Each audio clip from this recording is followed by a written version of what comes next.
Jadi apa nih?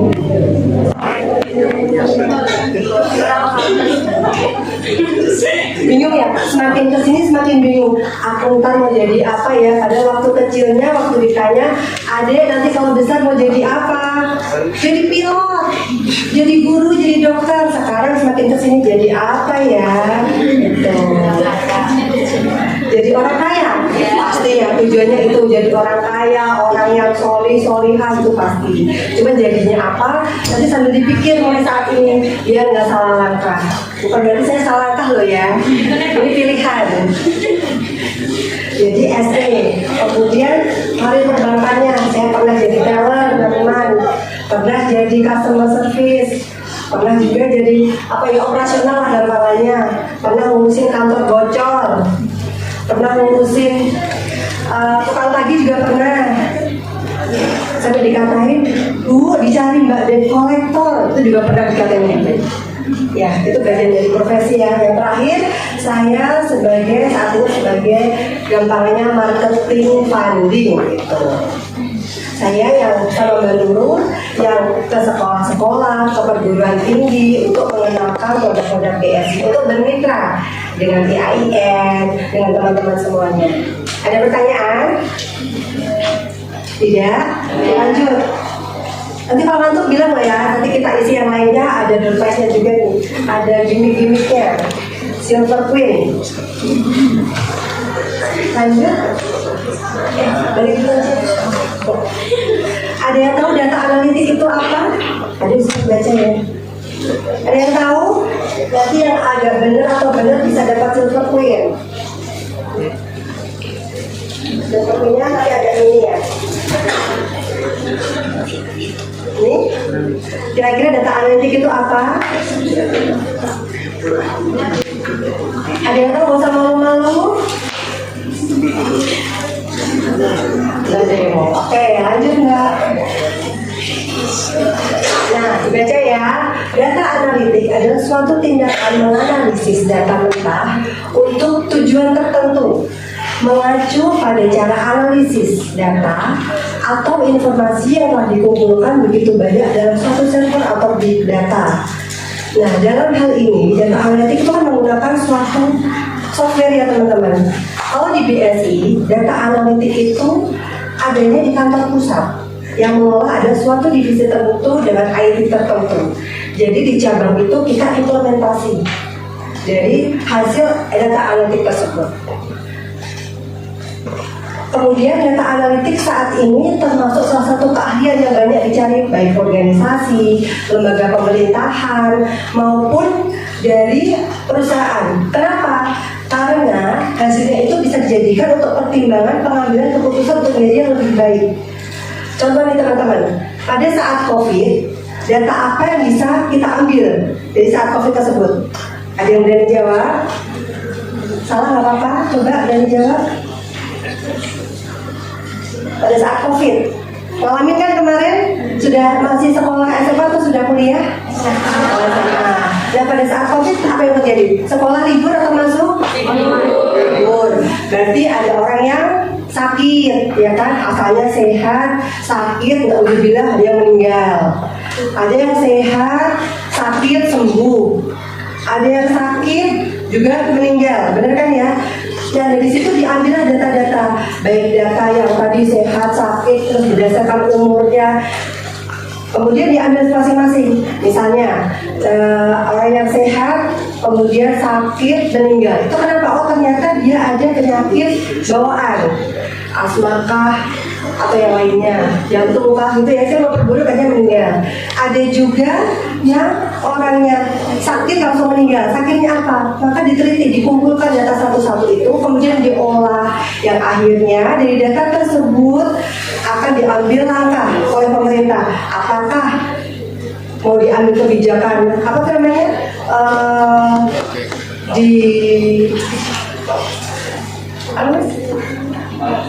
Iya, apakah diambil lockdown sampai lupa saya? Lockdown kah? Atau mau divaksin kah? Atau apa? Nah itulah sebenarnya data analitik itu gunanya untuk hal seperti itu. Diambil data satu persatu, diolah secara sistem oleh IT, kemudian diambil untuk pertimbangan pengambilan keputusan. Jelas ya teman-teman? Itu untuk case COVID. Case yang lainnya juga seperti itu. Nah, manfaat dari data analitik adalah pengolahan data statistik lebih mudah, perhitungan lebih akurat, efisiensi waktu lebih tinggi, dan solusi bisnis. Akhirnya pada waktu itu bisnisnya apa yang pada COVID, bisnis apa yang jadinya laris? Masker, betul. Kemudian vitamin ya, makanan semua laku karena orang pada takut mati, benar nggak? Terus olahraga, sepeda. Sekarang sepeda jualannya udah turun lagi, udah normal lagi, nggak kayak pas waktu COVID. Oke, lanjut ya. Nah ini yang kita hadapi sekarang, mungkin teman udah paham ya, lagi kan generasi apa istilahnya, Gen Z ya. Fuka. Ada yang tahu fuka itu apa? Dia tadi belum dijawab loh. Ini sepertinya anggur, nggak mau? Aduh, jangan malu-malu. Siapa yang mau jawab? Mau? Ayo, tadi capek-capek ya, yang pakai hitam. Gimana? Fuka apa? Enggak. Jadi kalau gitu ditunjuk aja. Udah dideketin nggak mau juga masa capek-capekan tadi. Boleh lah jawabannya sudah ada kuncinya loh. Fuka yang pojok kanan. Volatility, uncertainty, complexity, dan ambiguity. Volatility artinya ketidakpastian ya. Volatility apa ya tadi? Perkembangan yang sangat cepat. Perkembangan yang cepat berubah. Kayak pas COVID kemarin, tiba-tiba masker cepat habis, tiba-tiba sakit, tiba-tiba itu ya. Kemudian uncertainty, ketidakpastian. Gak ada yang pasti memang, hanya Allah yang pasti ya. Kemudian complexity, semuanya serba kompleks, dan ambiguity, kebingungan. Dengan hal ini ada resesi dunia, kemudian sosial politik yang rentan, kekurangan atau langkanya sumber daya, kemudian perang, apa itu namanya, keahlian, kemudian membanjirnya generasi milenial, kemudian change in customer behavior, artinya perubahan dari perilaku nasabah, perilaku konsumen. Mungkin yang tadinya sebelum COVID orang suka meeting offline ketemu, yuk kita di mana. Sekarang karena COVID meeting offline tetap, tapi ada lagi Zoom ya. Sering kan ya, mata kuliah tiba-tiba Zoom. Sering nggak? Sering ya. Seneng mana? Ketemu atau Zoom? Kenapa kok seneng Zoom? Kenapa seneng Zoom? Di rumah. Oh di rumah terus? Bisa disambi ya? Tapi ilmunya masuk nggak? Nah, berarti senang, tapi sayangnya ilmu jadi nggak masuk karena nggak bisa lihat kayak sini. Kan saya bisa lihat nih kira-kira masih mau perhatiin saya nggak ya, atau sibuk wehanan. Nah, kemudian kira-kira ngantuk apa enggak ya, kan ketahuan nih. Gak apa-apa loh teman-teman kalau ada yang mau jawab pertanyaan. Ada apalagi kan besok bawahnya? Oh ada agenda loh, agenda BSI. Oh iya, ini ngomong tentang BSI. Dari sekian, ada yang tahu belum tentang BSI? Apa sih BSI itu? Ada yang menjawab? Bank Syariah Indonesia. Oke, Bank Syariah Indonesia itu? Iya, kalau nggak apa-apa lanjut tapi Bank Syariah Indonesia sebelumnya gimana ceritanya coba sekilas? Bank Syariah Indonesia terus? Oh nggak tahu. Ada yang tahu? Mbak Desi ditunjuk RC3 Mbak, suruh maju ke depan. Oke. Belajar berani. Mau ditunjuk atau mau menunjukkan diri? Menunjuk temannya. Tunjuk temannya. Mau menunjuk siapa mas? Iya. Ayo baju boleh. Mungkin di sisi kiri satu, tengah satu. Oh, yang setengah sini satu, kanan satu. Yang volunteer dapat coklat loh. Coklatnya 2 wes. Gak mau nih. agenda loh. Dapat agenda semuanya. Kok ya minta duit? Jawaban salah ataupun benar. Ayo. Iya, tapi saya lupa nanya deh. Siapa sih? Suruh maju 3. Ayo. Dari sini 1. Maju ke depan. Silakan. Ayo perwakilan kubu kiri. Siapa? Silakan maju. Maju mbak. Oh situ aja ya. Yes. Perkenalkan nama sama. Perkenalkan nama saya Siti Nurhayati. Yang ini. Ini sih yang saya tahu dulu sebelum jadi BSI itu Mandiri, BRI, BNI menjadi satu, jadinya BSI. Oh gitu. Oh ya. Tepuk tangan dong untuk Mbak Ninu. Oh ya. Tadi ada benernya, ada kurangnya dikit. Ya Bu ya. Ini saya kasih dulu. Semoga bermanfaat ya. Ini udah berani loh. Sip. Jadi BSI itu sebelumnya adalah gabungan dari bank apa? Syariah Mandiri, ada syariahnya. Dari Syariah Mandiri, BRI Syariah, dan BNI Syariah. Ya betul. Jadi kita itu hasil merger di tahun 2021 dari 3 bank tersebut. 3 bank tersebut udah gede semua tuh, digabungin jadi satu, jadilah tambah besar. Itulah BSI. Kemudian dari semua yang hadir di sini yang udah punya rekening BSI, coba tunjuk tangannya. Ya ada semua. Masya Allah, nggak kenal ternyata. Oh udah punya apa? Sudah punya benar? Ada mobil rankingnya? Oh punya, coba lihat.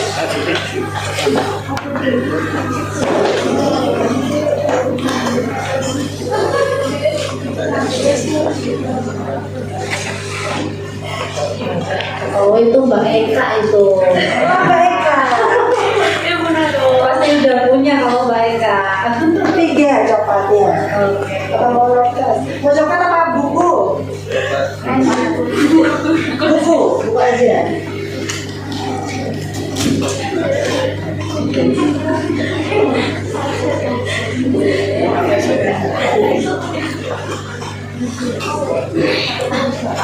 Apresiasi yang udah punya BSI. Tepuk tangan dong.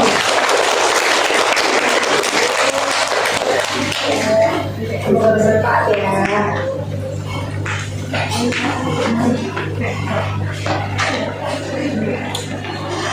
Sebenarnya teman-teman, kalau teman-teman semua sudah punya rekening di salah satu bank, baik tadi Syariah Mandiri, mungkin dulu ya diantarin haji oleh orang tuanya atau punya tabungan junior, kemudian BRI Syariah maupun Syariah Mandiri, BNI Syariah otomatis sudah nasabah BSI karena semua datanya keangkut jadi BSI.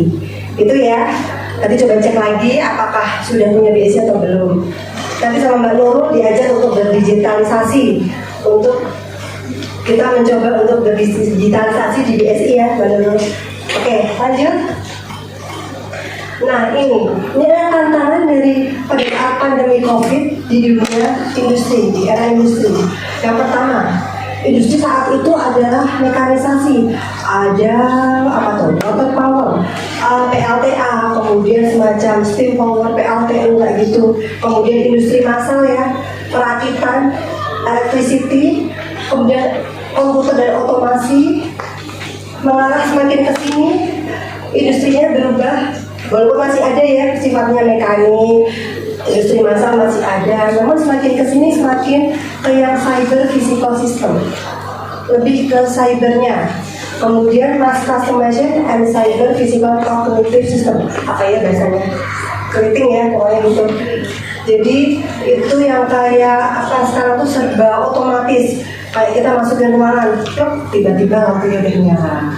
Terus nanti suhu tertentu AC-nya nyala. Ayo pernah gitu kan teman-teman ya. Jadi semuanya serba otomasi, serba cyber. Bisa-bisa nanti kita pergi ke satu tempat kayak dulu di film, cering langsung sampai. Bisa jadi seperti itu. Apa yang dulu di film sekarang sudah mulai ke kenyataan ya. Lanjut. Nah ini, kemudian pekerjaan sekarang rata-rata menuju ke arah internet dan teknologi. Benar nggak? Kuliah yang dulunya mungkin seperti ini, tatap muka, sekarang dosennya tinggal buka di sini, cari sendiri, kemudian kerjakan gitu kan ya. Kemudian juga apa-apa, warung makan pun sekarang sudah ada wifi-nya untuk kita setiap hari browsing, berkawan dengan gadget, berkawan dengan teknologi. Seperti itu sekarang pekerjaannya. Kemudian job pekerjaan juga semakin tidak kayak dulu. Kalau dulu karir itu ya dokter, apalagi insinyur, kemudian karyawan, itu kan sekarang kan macam-macam. Ada yang dia istilahnya apa? Ada YouTuber, yang dulunya nggak ada, sekarang jadi ada. Sampai orang tuh dia, kamu tuh janjiannya kerja apa toh? Oh nggak pernah kerja kok dapat duit, katanya kan ngepet ya. Padahal dia kerja, cuma dia menggunakan teknologi tadi, sebagai internet, teknologi, jualan online. Ada yang sudah mencoba jualan online? Teman-teman udah keren. Lagi sekolahnya, kuliahnya di mana? Febi ya, bisnis nantinya. Harusnya seperti itu. Lanjut. Nah ini teman-teman, teknologi itu mentransformasi pekerjaan. Semuanya serba internet. Kemudian artificial intelligence itu adalah percakapan atau kepintaran buatan. Contoh, apa contohnya? Kalau artificial percakapan buatan, kepintaran buatan, kita kalau nggak tahu search-nya di mana? Google. Nah itu salah satunya. Terus kalau kita mau ngetik, ada apa istilahnya? Mau ngetik tiba-tiba ada lucu lagi, kita mau membawa, dia sudah ada lanjutannya yang di handphone tuh ya. Itu juga kepintaran buatan. Kemudian robotik, ada yang sekarang industri sudah menggunakan robot, udah nggak manusia lagi untuk bagian tertentu. Kemudian blockchain itu adalah untuk informasi-informasi yang disimpan secara digital, disimpan secara digital, itu ya. Lanjut. Nah ini teman-teman untuk datanya. Di sini adalah salah satu contoh data terkait dengan jumlah penduduk Muslim. Indonesia yang katanya the largest Muslim population in the world, tuh Indonesia paling banyak ya, 87% Muslimnya. Pakistan, Pakistan yang paling banyak 27%, namun untuk jumlah populasi Indonesia tetap. Namun untuk syariah banking penetrasinya belum tentu. Yang negara dengan jumlah penduduk Muslimnya besar, dia akan besar juga. Kecil Indonesia hanya 7% dibandingkan dengan negara lainnya. Malaysia aja lebih besar kan ya, walaupun Malaysia penduduknya begitu aja. Nah itu Indonesia kecil. Yang ada contoh mana tuh? Saudi Arabia. Ini datanya kurang teman-teman. Yang di sini ada satu ada. Itu ya, Indonesia kecil presentasinya. Ini adalah salah satu data penduduk Muslim. Lanjut Mbak, Mas. Nah ini data berikutnya adalah data perbandingan antara bank syariah di Indonesia dan bank syariah di Malaysia. Walaupun yang tadi katanya penduduk Indonesia itu banyak, namun untuk market share-nya masih tinggian yang di Malaysia. Dengan penduduk Muslim dengan penduduk yang kecil, namun market share lebih besar. Itu untuk asetnya, untuk loan atau financingnya, pembiayaan. Untuk yang non-performing loan itu pembiayaan atau kredit yang sudah macet. Teman-teman ada yang mau ditanyakan? Dari sini sampai sini, dari sini belum ngerti ya tadi yang saya sampaikan kira-kira. Insya Allah. Lanjut. Nah ini untuk Indonesia banking industrinya. Dan di sini dibandingkan bank syariah di Indonesia dan bank konvensional di Indonesia. Ini ya untuk asetnya, untuk pembiayaannya, dan untuk DPK-nya.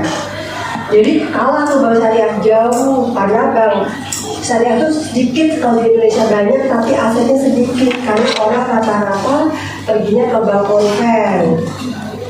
Bank konven itu apa aja? Coba sebutkan. Siapa dari jawab?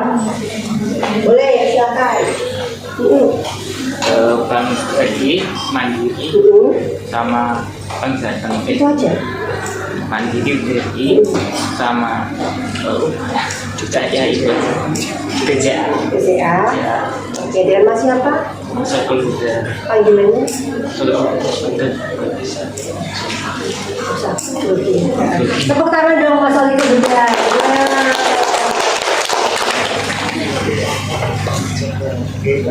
Bang konven banyak, jadi gak cuma itu.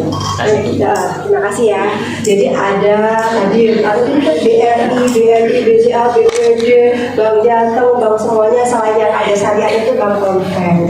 Itu teman-teman. Untuk bank syariah yang ada di Kudus ada BSI. Makanya nanti teman-teman pada buka BSI ya. Cukup 100.000 loh bukannya, nggak ada biaya bulanannya kan dulu ya. Nggak ada biayanya.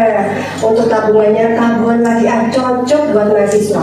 Nanti udah kerja ganti tabungan bisnis kan, nantinya akan jadi pebisnis semuanya kan. Amin. Sekarang buka tabungan wadiah dulu, nanti baru tabungan bisnis. Itu ya. Jadi untuk perbandingannya bank syariah itu masih kecil untuk perbandingan dengan bank konvensional. Baik dari sisi aset tahun 2019 tuh. Jadi dia juga ya tahun-tahunnya ya itu 2019 dibandingkan bank konven jauh banget. Bank konvennya itu 8726 itu dalam itu triliun ya. Nolnya berapa tuh tinggal nambahin. Kemudian 993 jauh banget ya perbandingannya GPK-nya. Lanjut Mas. Nah ini, jadi teman-teman dari data-data yang dikumpulkan tadi, baik dari negeri dari sisi nasabah yang ada di BSI itu ya, kemudian dikumpulkan data nasabah macam-macam, ada yang umurnya dari berapa tahun sampai yang sudah tua, buka tabungannya apa, jenis produknya apa, ada jenis produk di BSI itu ada simpanan ada 3 teman-teman. Tabungan, deposito, dan giro. Nah ini kemudian diambil, diolah datanya lagi, disimpulkan di sini ada 4 preferensi atau 4 alasan sih kenapa orang itu memilih ke bank syariah. Alasan memilih ke bank syariah itu ada 4. Yaitu ada orang yang rasionalis, hanya mencari keuntungan, benefit apa sih benefitnya buat aku, kalau nggak menguntungkan aku nggak mau gitu. Itu 20,7%. Ada yang universalis, fungsional dan benefit, artinya dia di sini dari sisi fungsinya dan segi manfaatnya. Contoh gini, aku mau pakai bank ini asal IT-nya bagus, asal mobile banking-nya keren, terus dia benefitnya juga bagus buat aku, budgetnya gede, terus biayanya kecil. Kata-kata kan berpikir ekonomi gitu ya, berprinsip ekonomi, menggunakan modal yang sekecil-kecilnya untuk mendapatkan untung yang segede-gedenya. Itu 25,6%. Kemudian ada yang apatis. Apatis itu sensitif to pricing atau ngitung-ngitung. Kalau bagi hasilnya gede, dia mau ke bank syariah. Kalau bagi hasilnya kecil, nggak mau kan, saya pindah lagi ke konven. Ada yang seperti itu. Ada yang konformis. Ini yang orang idealis, saya maunya ke syariah. Apapun yang terjadi, saya tetap mendukung syariah. Gitu. Jadi walaupun bagi saya kecil nggak apa-apa. Saya ingin membesarkan bank syariah. Ada yang bisa dukung. Nah, dari data tadi, berarti untuk menyimpulkan ini perlu data-data tadi ya, data nasabah, giro, nasabah apa, kemudian pastinya akan ada semacam survei baik kualitatif maupun kuantitatif yang dilakukan, kemudian diolah datanya untuk bisa menyimpulkan kenapa sih harus ke bank syariah atau nasabah itu ke bank syariah apa sih preferensinya. Nah, kemudian kebutuhan dari customer dari data tersebut itu bisa disimpulkan untuk finansial itu apa aja, untuk kebutuhan transfer, kris, kemudian utilities payment artinya untuk pembayaran, baik pembayaran mungkin listrik. Kalau teman-teman seringnya apa, bayar apa nih? Beli apa?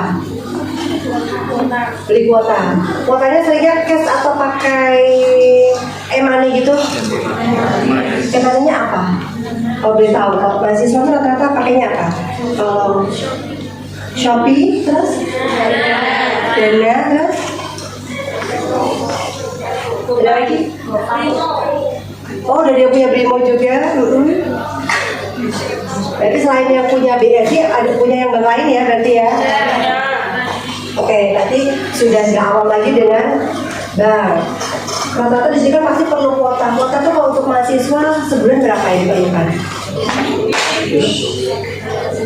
20, 90, 3. Oh. Untuk Zoom ya? Apa untuk yang lainnya? Untuk lihat apa Instagram terus? Untuk TikTok? Oke. Baik.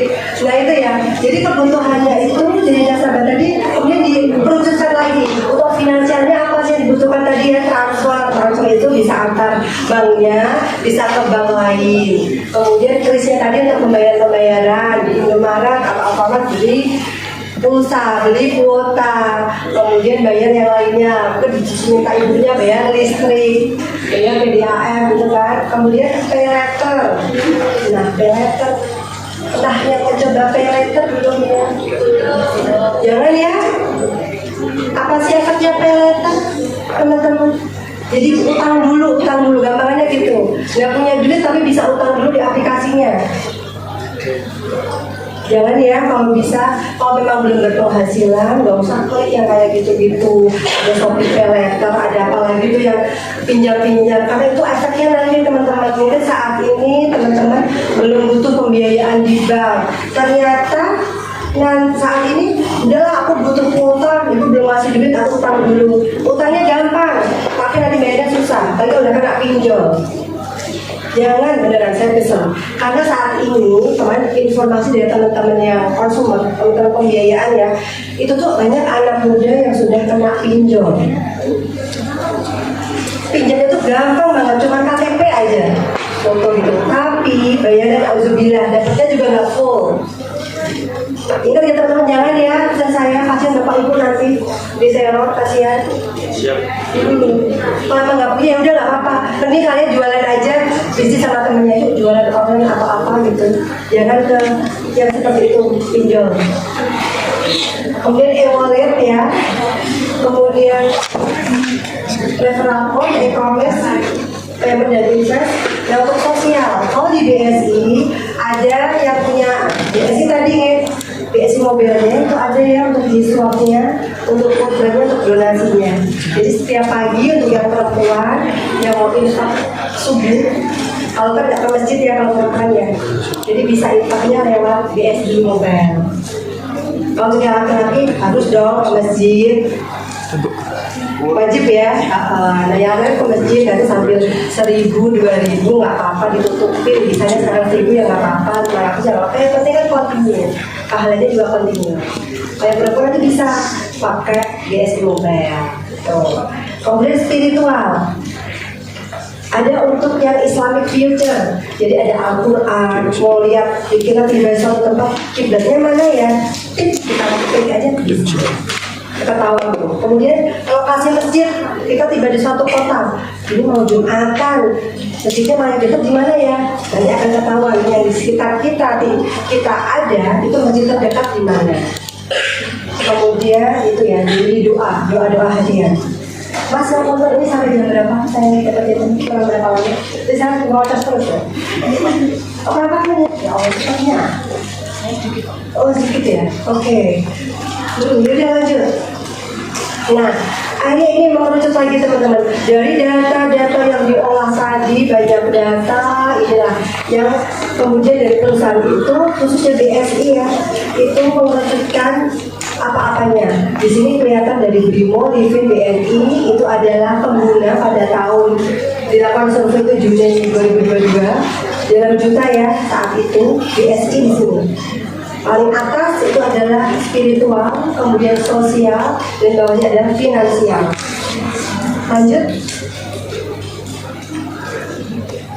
Nah ini, jadi ada kebutuhan tadi seperti saya sampaikan, finansial, spiritual, sosial, dan lifestyle. Lifestyle juga ada haji dan umroh. Nanti ini akan dibahas sama Mbak Nurul nih tentang digital marketingnya. Jadi teman-teman, dari data-data yang disampaikan, data-data yang diminta, yang dikumpulkan oleh perusahaan sebenarnya untuk apa sih? Untuk perbaikan, untuk kebutuhan bisnisnya, dalam rangka otomatis mencari profit perusahaan. Gimana sih untuk profit perusahaan agar tercapai, namun dia bisa menciptakan untuk juga kegiatan sosialnya. Karena alhamdulillah BSI di tahun kemarin adalah penyumbang zakat terbesar di Indonesia. Tepuk tangan dong. Lanjut. Nah ini, jadi saat ini BSI itu lebih bergerak ke ekosistem. Jadi kayak di sini ada zakat, korban dan customer zakat, dan juga mengelola zakat, Islamic school, kemudian masjid, haji dan umroh. Jadi untuk IAIN seperti ini masuk ke Islamic school. Karena di IAIN ini banyak datanya, ada data mahasiswa, ya kan? Laki-lakinya berapa, perempuannya berapa, kemudian umurnya berapa, kemudian ada lagi data jurusan, fakultas, itu kan ya. Sementara untuk di kampus sendiri, ekosistemnya juga banyak ya. Ada ekosistem untuk yang mahasiswanya. Kalau mahasiswa itu bayar apa biasanya? UKT itu sama lagi. Udah UKT aja? Oke, UKT. Kemudian ada juga kalau payroll gurunya, dosen ya. Ini kan buat jadi dosen.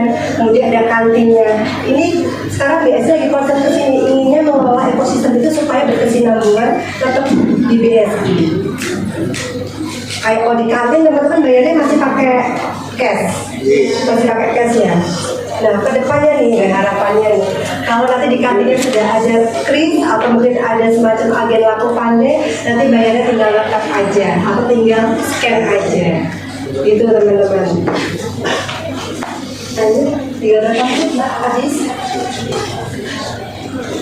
Nah ini untuk tampilan dari hasil tadi data-data disampaikan akhirnya mengerujuklah ke ini BSI ya, ke suatu tampilan BSI mobil BSI yang di sini untuk pembukaannya cukup mudah, tinggal download aja di aplikasi, kemudian akan ada biometriknya, foto diminta untuk mukanya di mana, nanti diperdik dan sebagainya. Ini pelayanannya. Jadi cukup lengkap teman-teman. Justru yang ada di bank dompet ada di BSI seperti layanan zakatnya, tadi kiblatnya, lokasi masjid. Sampai di sini ada yang mau ditanyakan?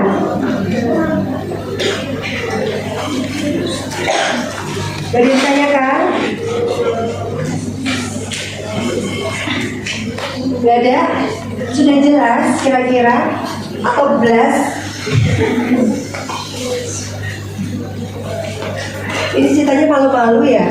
Apa ngantuk ya? Ngantuk. Tadi malam tidur jam berapa? Apa habis nonton Roma Irama? Oh, Sabtu ya itu ya. Terus Ahadnya ngapain? Buat tugas.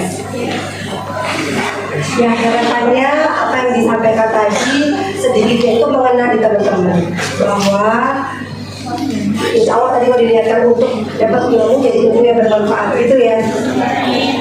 Ini ada sesi tanya juga.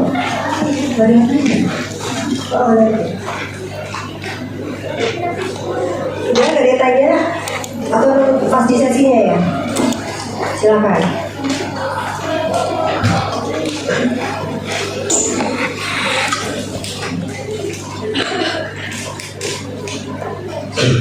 Selanjutnya adalah sesi tanya jawab antara pemateri dan peserta. Bagi peserta yang memiliki pertanyaan, silakan berdiri dan menyampaikan pertanyaannya.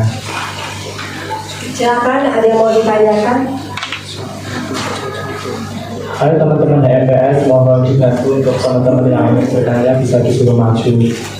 Mas Solikul juga mau nanya lagi. Oh sudah cukup. Yuk siapa yang mau tanya? Siapa yang mau tanya? Boleh, gak usah malu-malu.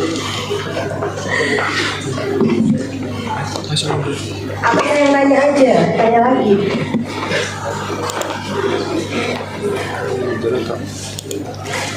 Atau dari sini ada yang mau ditanyakan? Mungkin yang belum tahu. Boleh kok.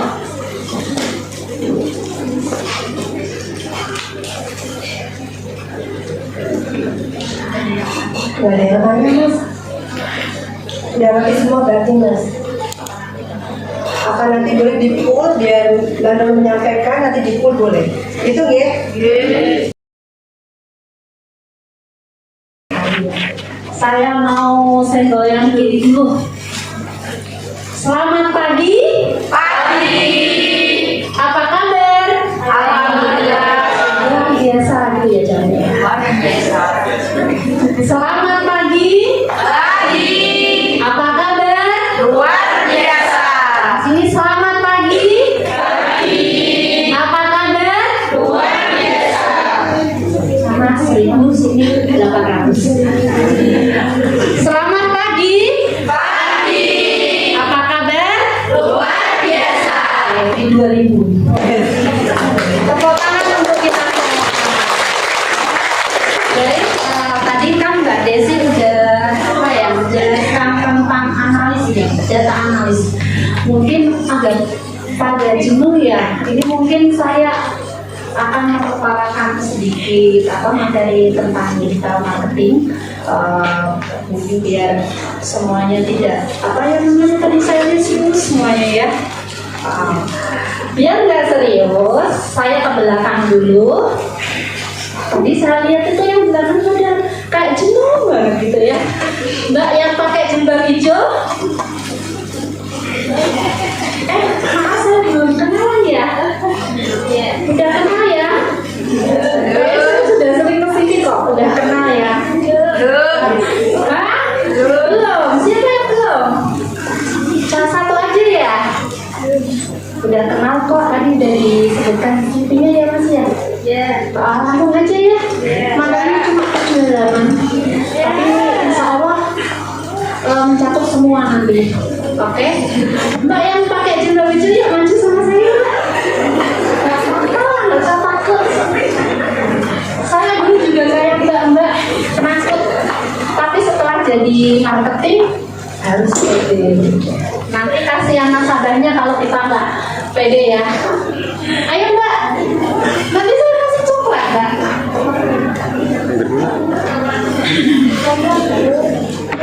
Oke. Kenapa? Kenapa? Video yang 8. Yang kubu sana deh. Yang pakai hijau juga, masnya.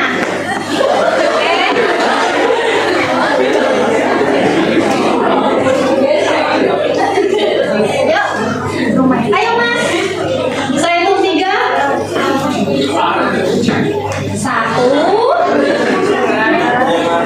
2. Ayo mas. Iya kamu pakai tas itu. Tasnya dicantolongin ya. Enggak apa-apa. Saya cuma ini loh. Cuma suruh maju aja. Ayo buruan.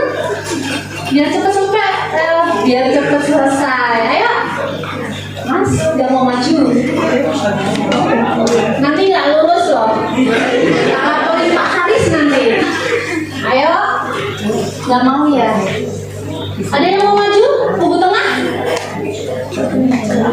Kubu tengah? Ada yang pakai hijau juga.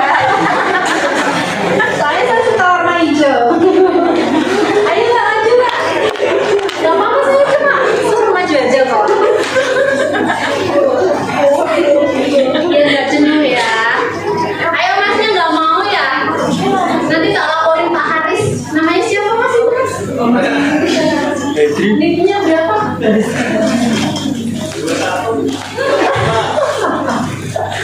Oke, ya.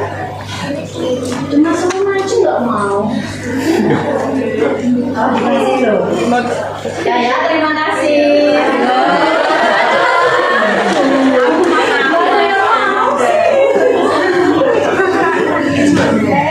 Makasih ya mbak. Tadi namanya siapa mbak?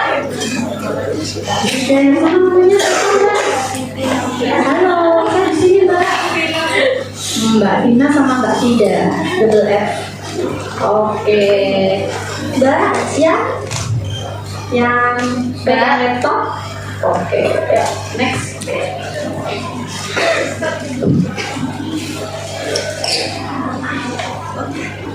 Apa sih latar belakang dari digital marketing itu?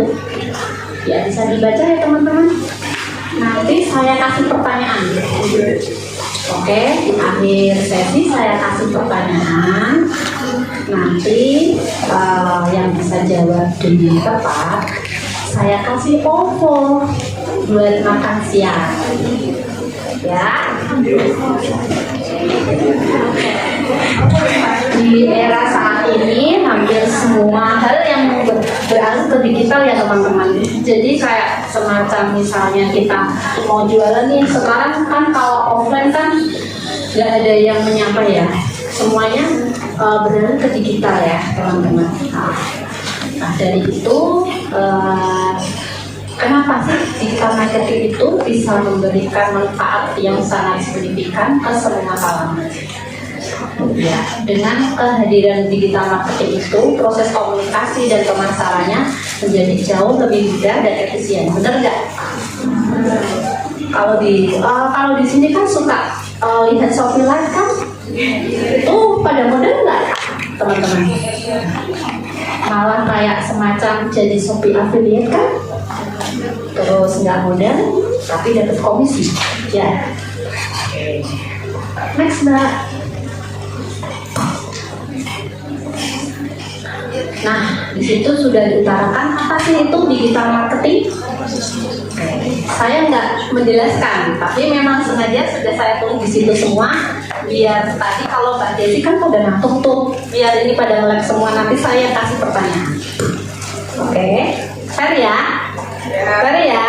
Oke. Apa sih itu digital marketing? Saya tunjuk lagi ya.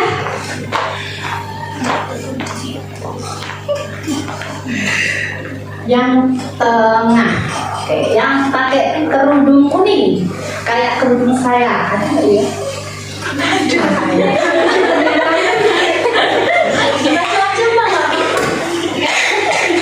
Kuning.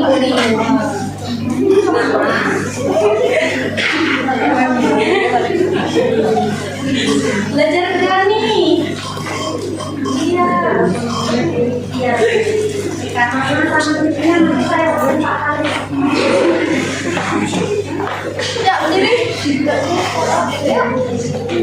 dibaca itu pengertiannya digital marketing apa? Nggak kelihatan, maju lagi. Lo kelihatan mbak? Kelihatan maju. Kelihatan ya? Digital marketing merupakan pertemanan nama saya Anggota Natasha. Ya, sudah cukup. Apa sih digital marketing? Digital marketing merupakan proses pemasaran maupun promosi suatu brand, produk maupun jasa yang dilakukan melalui media digital dan membutuhkan jaringan internet dalam kegiatannya. Saat ini, digital marketing menjadi cara baru suatu perusahaan untuk menjangkau konsumen melalui digital marketing. Perusahaan memanfaatkan beragam tools digital baik secara fisik maupun non-fisik. Metode digital marketing umumnya lebih menghemat biaya secara keseluruhan. Jika metode ini dilakukan dengan baik dan brand serta followers sudah dibangun, biaya yang dikeluarkan akan lebih sedikit. Efisiensi digital marketing sudah kita membuktikan dengan menggunakan SDM yang lebih minim karena kegiatan promosi dijalankan melalui media digital. Dengan melakukan promosi produk atau brand di media sosial, kamu sudah bisa menjangkau audiens yang. Terima kasih. Oke, terima kasih Mbak Eni. Yang saya kasih contoh apa buku Mbak? Hah? Coklat apa buku? Coklat.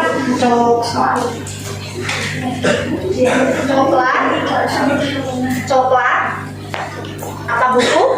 Buku aja.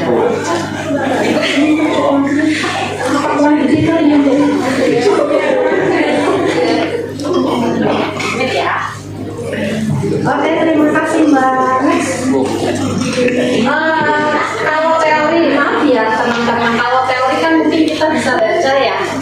Mungkin nanti saya akan langsung ke prakteknya aja ya, biar nggak jenuh teman-teman ya. Nah ini teori lagi, strategi yang digunakan. Yang pertama, SA process and use optimization. Nah, yang kedua, content marketing. Kalau content marketing kan udah biasa lihat ya, online advertising.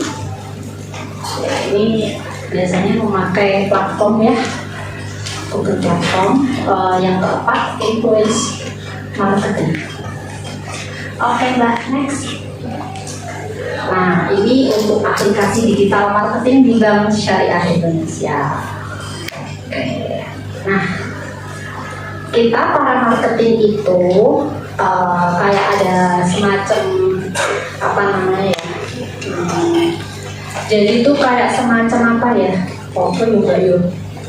Aku kok malah grogi Mbak. Jadi blank. Nah, ya marketing di kita itu ada semacam kayak program. Jadi nanti marketing yang terbaik itu kan ada proxy, master, sama air. Nah, kita marketing yang closingnya atau misalnya ada 4 komponen di Yurek merchant, Yurek user device, sama jumlah transaksi BSI Smart AG-nya itu tinggi, nanti otomatis akan mempengaruhi lingkaran kita. Bisa digaji, bisa di posisi atau promosi nanti bisa. Terus ya pokoknya intinya tuh di apa ya, di dalam pekerjaan kita itu nanti jenjangnya lebih baik lagi kalau kita intinya berprestasi ya. Untuk programnya itu namanya Digital Army. Digital Army itu merupakan program budaya berbasis kinerja. Jadi performance-nya masing-masing marketing itu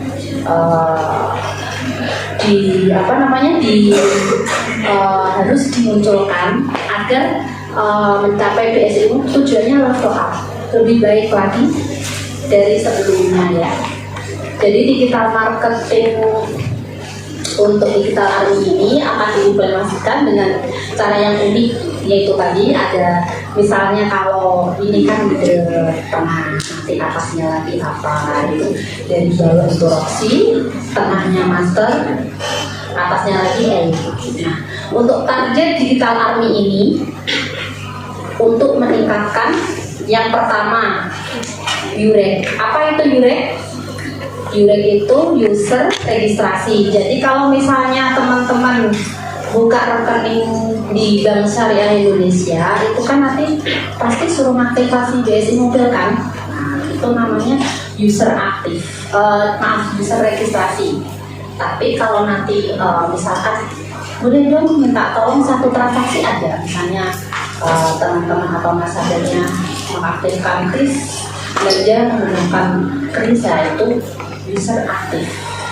Jadi komponen dikatakan user aktif itu kalau sudah registrasi BSI Mobile, nanti untuk transaksinya sebulan aja 1 kali udah dikatakan aktif.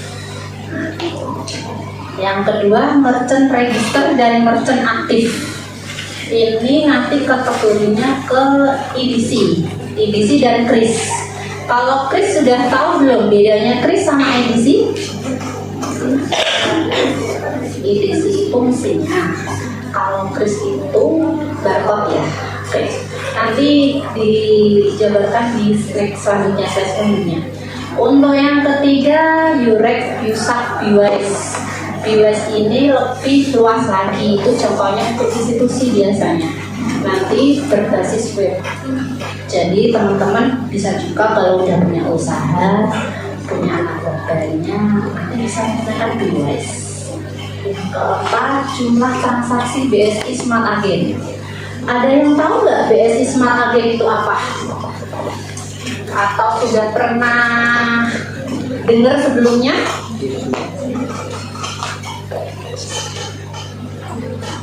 Ada yang sudah tahu sebelumnya BSI Smart AG apa? Kalau di bank sebelah itu namanya Briling. Nah, kalau di syariah itu ada juga nama programnya itu BSI Smart AG. Kalau aku ini dari BSI. Oke. Next Mbak. lagi. Mas yang sebelahnya hijau bisa maju mas. Maaf, sampingnya lagi yang merah. Ya, yang sana tadi belum ada yang maju ya. Ayo dong, masa cowok nggak berani? Ya. Pak Haris. Pak Haris. Ayo mas, maju.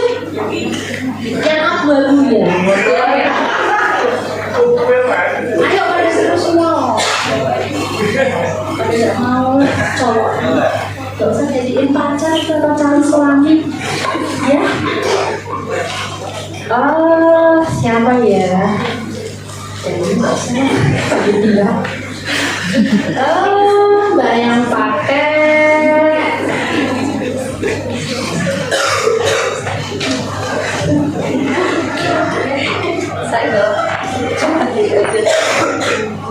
itu bisa dibaca teman-teman, itu semua produk-produk ini dari BSI ya yang berbasis digital. Jadi nggak usah datang ke kantor, cukup dari rumah sambil berjalan nanti bisa langsung itu.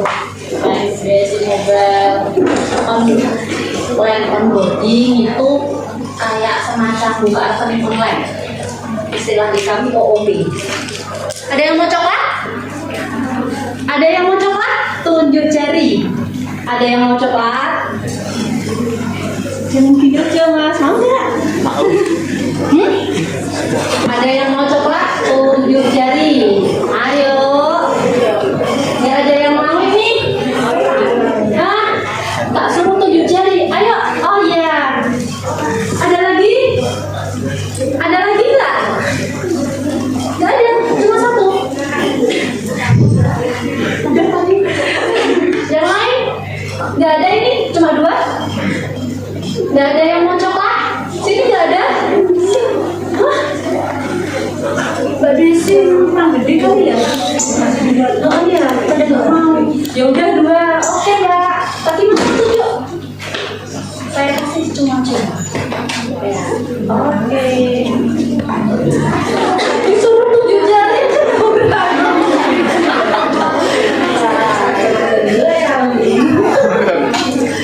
Ya ini beberapa ya produknya BSI kan berbasis digital. Yang pertama itu BSI Mobile.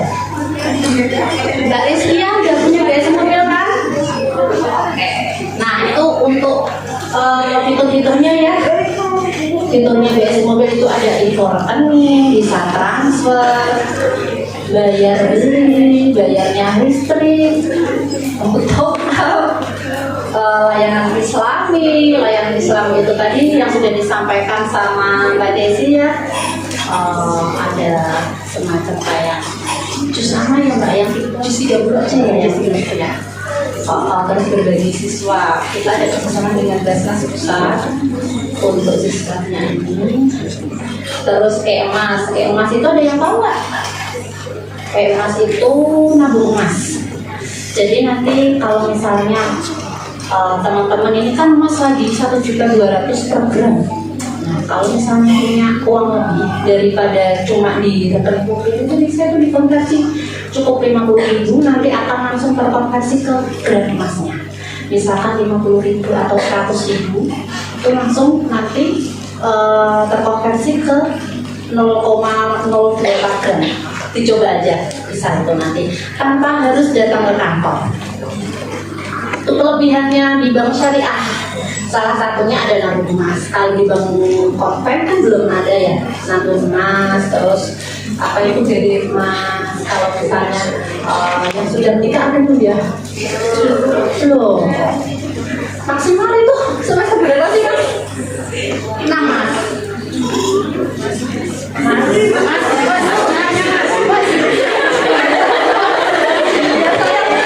Siapa mas moderator? Namanya siapa mas? Maaf mas.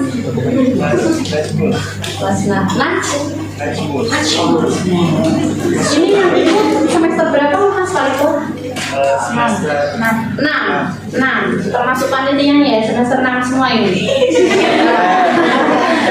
Ketahuan. Oke. Nah itu untuk mas. Kalau untuk pembiayaan ini itu dikhususkan untuk semua yang sudah payroll di BSI ya. Nah, jadi kalau misalnya, tapi ini segmennya beda, nanti di dalam kementerian, di UMN. Kalau misalnya butuh, tinggal, oh saya butuh dana untuk beli mobil atau beli motor lah, beli motor mau daripada kredit di FIM ataupun di Bapak masih ada nggak ya? Nah, kayak gitu mending ke ini agenanya biayanya BSI itu bisa langsung cair 10 menit, bayangkan. Nah, untuk top-up e-wallet ini pasti sudah nggak asing ya, e-commerce. Ya, untuk BSI Mobile ya mungkin cukup itu aja sih yang maksudnya transaksi-transaksi itu aja sih kalau yang di BSI Mobile. Cuma yang membedakan dengan bank syariah dan bank corporate itu tadi layanan Islamnya, terus ada namanya emas, terus Gade emas, Gade pun bisa nanti secara online. Jadi nanti marketingnya tuh yang datang ke rumahnya nasabah yang sudah aktivasi Gadenya di BSI Mobile, nanti taksirannya pun bisa dari rumah. Jadi nasabah sekarang dimanjakan. Kalau untuk BSI Mobile itu untuk online onboarding atau OOB. Online onboarding ini itu seperti pembukaan rekening. Sudah dapat apa namanya materinya Bu Suti belum ya? Yang pembukaan rekening online kayak gitu belum ya? Belum. Berarti banyak semester 2 ya? Ada yang sudah dapat beasiswa? Semester dulu udah dapat beasiswa ya belum ya, Mas? Belum ya. Biasanya kan kami ada kerjasama dengan IAIN terkait beasiswa KIP. Belum ada ya? Belum ya. Oh, berarti mulai semester berapa itu Mbak kalau KIP? Oh, mungkin tertentu aja yang dapat ya. Oke. Nah itu kalau misalnya ikut beasiswa KIP kan harus OOB ini. Jadi nanti langsung sekalian praktek, bisa belajar gimana sih cara buka rekening online. Nggak usah ke kantor, udah langsung dari sini di sela-sela jam kuliah langsung untuk buka rekening. Itu ada pilihan jenis tabungan. Tadi Mbak Desi sudah menyebutkan ada macam-macam jenis investasi, misalnya tabungan, deposito. Nah di sini itu untuk tabungan saya akan ini ya karena buka rekening online ini untuk tabungan, jadi akadnya ada akad mudharabah ataupun badiah. Kalau akad mudharabah itu akad bagi hasil, tapi ada biaya aslinya per bulan yaitu 10.000. Nah, itu kalau misalnya dananya lumayan banyak di atas 10 juta bisa pakai yang berubah aja. Nanti akan dapat bagi hasil yang bisa memotongkan untuk biaya administrasinya. Nah kalau untuk mahasiswa biasanya pakainya yang wadiah. Jadi nggak ada biaya admin, tapi paling cuma biaya untuk nonton ATM aja Rp1.000. Sekarang aja kan di toilet umum aja 2.000 kan. Kalau 1.000 oke lah buat kantong mahasiswa ya.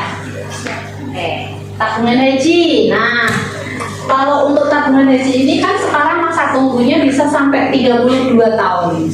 Bayangkan adik-adik ini rata-rata umur berapa? 18 tahun. Ditambah induknya berapa? Itu baru daftar porsi loh. Belum nanti ini ya. Maaf, berangkatnya 18 tambah 32 berapa? Kasih ya. Oke, tak kasih cepat deh. 50 ya, benar ya? Nah, berarti mbaknya nggak ngantuk. Oke, tak kasih ya. Kasih tidak apa-apa ya, 1. Iya, sama-sama. Nah, di umur 50 tahun udah rentan mau berangkat haji kan kayaknya gimana? Kalau itu sih urusan ini aja sih nanti dari Kemenak ya. Yang penting kita dari muda itu bisa mengedukasikan ke diri kita sendiri ataupun mengedukasikan ke teman-teman ataupun keluarga. Misalkan adik lahir cacat gitu ya, itu bisa loh.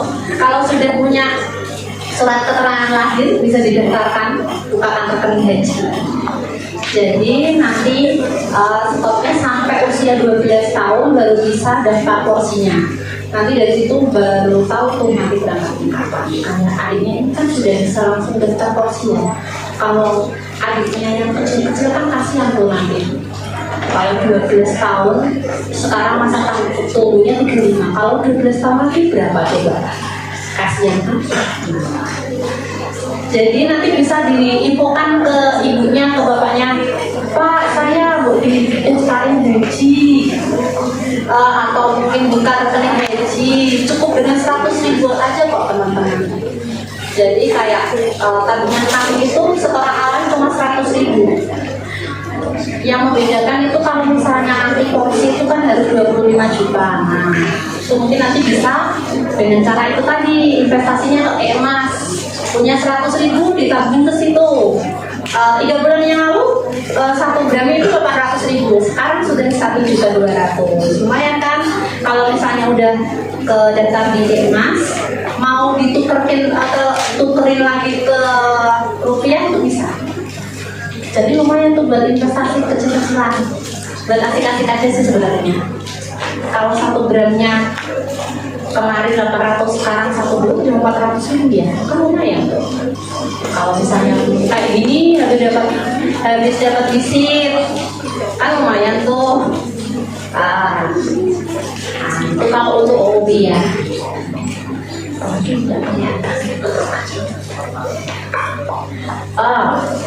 Ini tabungan-tabungan yang bisa digunakan yang bisa dibuka di BSI Mobile ya. Tabungan Haji Indonesia, tabungan isi itu akad mudharabah dan bai'ah, terus tabungan autosave. Tabungan autosave itu kayak semacam misalnya sudah punya rekening tuh, oh saya target 1 tahun lagi saya mau kurban kambing ya, mungkin setara 3,5 dibagi 12. Nah itu nanti per bulannya bisa langsung autosave dari situ.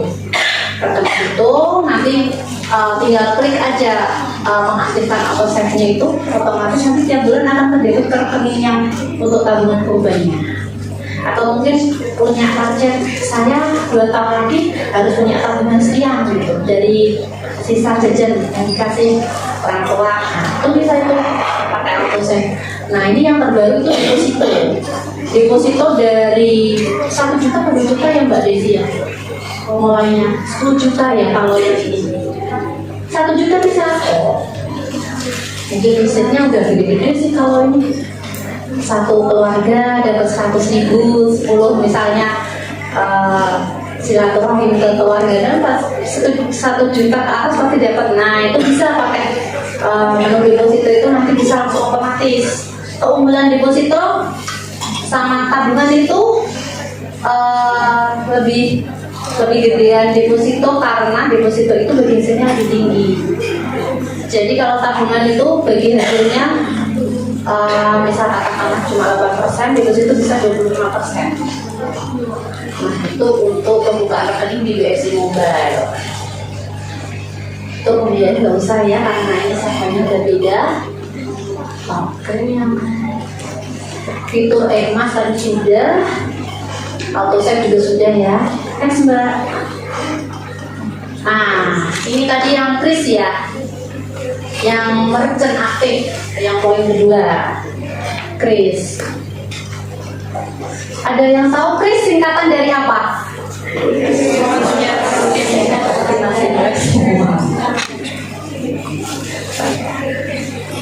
Di sini ada yang biasa sering pakai kris?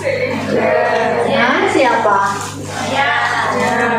Nggak berani tunjuk 7 jari loh. Ada yang berani 7 jari? Belum ada aja. Itu sini deh. Yang pakai kacamata. Belum dapat ya itu tadi ya. Belum ya deh. Belum dapat ya. Mbak ini coklatnya enggak di sini nggak apa-apa? Oh nggak apa-apa.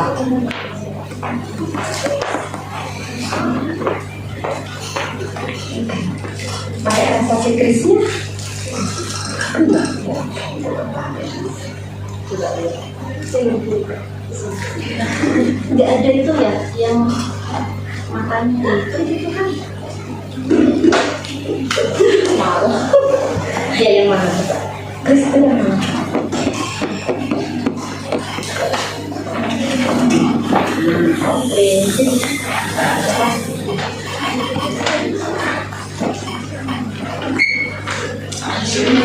Nanti buka rekening BSI ya. Oke, itu yang Kris.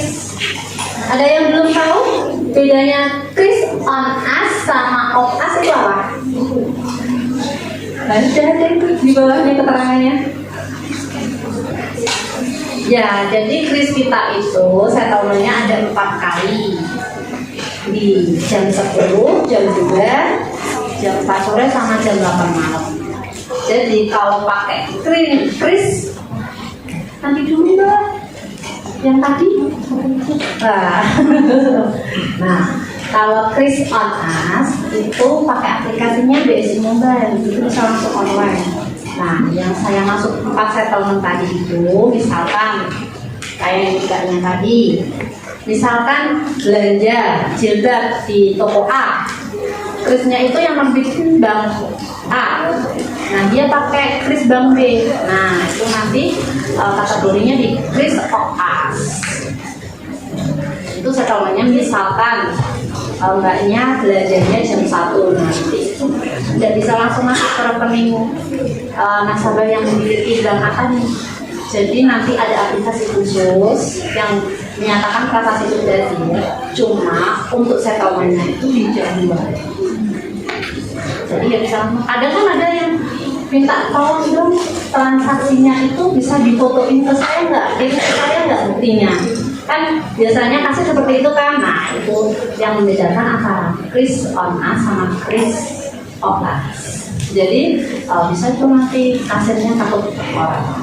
Kan? Oke, apa lagi ya? Next aja Mbak. Untuk EDC. Di sini misalkan teman-teman belanja biasanya tahunya edisinya dari bank apa? BCA ya. Nah itu kalau misalnya bank digitalnya konven, insya Allah memang bank BCA nggak ada tandingnya ya. Kita itu menuju ke sana.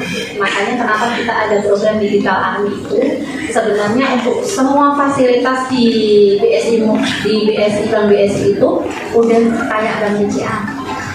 Jadi nanti setelah BSI Mobile ini kita sebenarnya ya bocoran sih ada fitur yang lebih kompleks lagi namanya dia, tapi belum launching ya, ini baru perkenalan. Itu lebih kompleks lagi.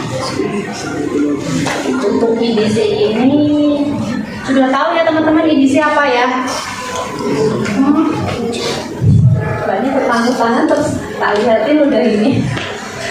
Udah pada tahu ya EDC ya?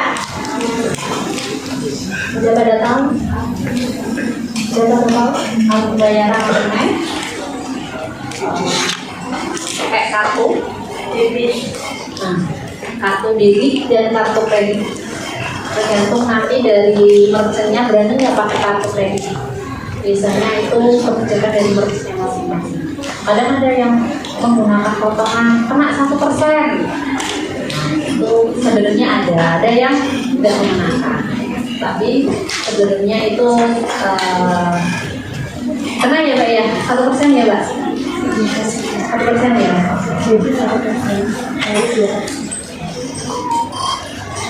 Ada yang mau ditanyakan? Ada yang mau ditanyakan sampai sini? Sudah jelas semua ya berarti ya? Alhamdulillah. Next Mbak. Device. Nah, device ini tadi yang sudah saya sampaikan. Ini berbasis web. Ya, webnya nanti mungkin bawa HP semua bisa tuh di https://cus.bankbsi.co.id. Nah, tampilannya seperti yang gambar tengah itu, nanti masukin user, password, terus captcha. Nah, itu untuk transaksinya bisa itu ada rekening, itu kayak misalnya rekening koran, dari billing, itu pembayaran, misalnya zakat. Kadang kan perusahaan kan ada zakat ya tiap 1 tahun sekali, zakat perusahaan. Nah, itu bisa bayarnya pakai device ini. Terus bayar listrik, internet. Sebenarnya hampir sama kayak BSI Mobile, tapi cenderungnya kalau device ini lebih cenderung untuk perusahaan atau institusi ya. Kalau yang BSI Mobile itu cenderung untuk yang perorangan. Kalau ini untuk institusinya. Next, Mbak. Terakhir, nah ini yang BSI Smart. Yang tadi saya sampaikan akun lampu pandainya. Kalau di Bangkok kan yang terkenal billing ya. Kalau di kami ada namanya BSI Smart Audio. Pelayanan keuangan tanpa kantor dalam rangka keuangan inklusif yang disediakan BSI melalui kerjasama dengan agen-agen dan sarana teknologi informasinya. Nah ini kemarin saya dapat info dari Bu Sufi. Yang mata kuliahnya Bu Sufi ada nggak ya di sini? Ada ya. Udah diajarin belum yang lakukannya sama Bu Sufi itu? Oh belum. Mungkin bulan depan. Nanti kita ketemu lagi bulan depan, insya Allah ya. Tahun panjang. Iya. Program BSI Smart. Nah, kalau BSI Smart ini kan mungkin belum banyak yang tahu ya di masyarakat ya. Tahunya pasti billing. Padahal di kita itu ada. Bisa tarik tunai dari kartu lain, misalkan punya ATM BRI, mau narik di BSI Smart Agen bisa. Kita sudah ada berapa Mbak? 7 bank ya yang bisa narik di kecamatan sekitar itu yang sudah kerjasama dengan kami. Nanti misalnya mau narik di sini ATM sih ada di depan ya. Kalau misalnya kadang kan mau bayar SPP lagi di pelaksanaan itu bisa melewati BSI Smart Agen. Misalnya di daerah itu ada BSI Smart. Sebenarnya di Indomaret ataupun Alfamart itu juga bisa sih, tanpa harus kalau BSI nya nggak usah ke kantor cabang lah. Kalau nggak buka rekening pihak OB tadi atau datang ke BSI Smart Agen. Dua itu. Oke. Dari sini ada yang mau ditanyakan, teman-teman? Ada yang mau ditanyakan? Apa aja tadi? 4 komponen 4 digital marketing di BSI yang bisa tunjuk tangan maju. 3 orang. Yuk. Apa aja tadi 4? Apa aja 4? Yaudah bareng-bareng. Yang pertama apa? Apa?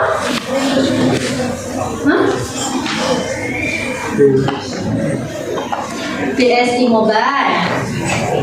Ya.